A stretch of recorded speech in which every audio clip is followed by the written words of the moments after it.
తెలుగు వంటల వినోదం కార్యక్రమానికి స్వాగతం అండి. చాలా రోజుల తర్వాత మళ్ళీ ఇప్పుడు నేను దోసకాయ పచ్చడి మీ ముందు ఉంచాలనుకుంటున్నాను. దానికి కావాల్సినవన్నీ చూడండి. దోసకాయ 3 దోసకాయలండి, కొంచెం చిన్న సైజు లాంటివి, అవి తరుక్కున్నాను.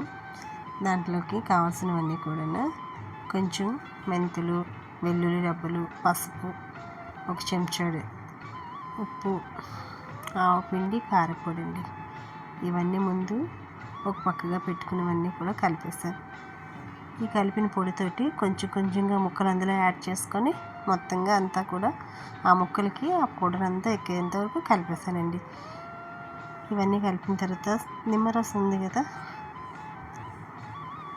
నిమ్మరసాన్ని కూడా నేను పెద్ద సైజు 2 నిమ్మకాయలు తీసుకున్నాను. ఈ నిమ్మరసం మంచి పికిలింగ్ ఫ్లేవర్ అండి. ఇప్పుడు నిమ్మరసం వేసేసుకున్నాము. అందులో కొంచెం పిక్కలు ఉన్నాయి కదండి, నిమ్మరసంలో పిక్కలు తీసేస్తాం. ఈ నిమ్మరసం కూడా వేసుకున్న తర్వాత మొత్తంగా కలిపేసుకొని దీంట్లోని ఆయిల్ వేసుకుంటామండి.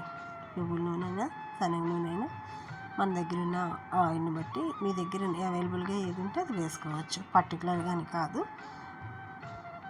వేసేసుకున్న తర్వాత దీన్ని బాగా కలుపుకోవాలి. ఇందులోని వాటర్ అనేది, ఆ దోసకాయలో ఉన్న వాటర్ అంతా కూడా కింద దిగిపోతుంది. చాలా బాగా గ్రేవీగా వస్తుందండి. మీరు పచ్చావకాయ ఎలా ఉంటుందో టేస్ట్ అలానే ఉంటుందండి ఇంచుమించు. దోసకాయ కూడా చాలా బాగుంటుంది. వేడి వేడి అన్నంలో వేసుకొని తింటే చాలా బాగుంటుందండి.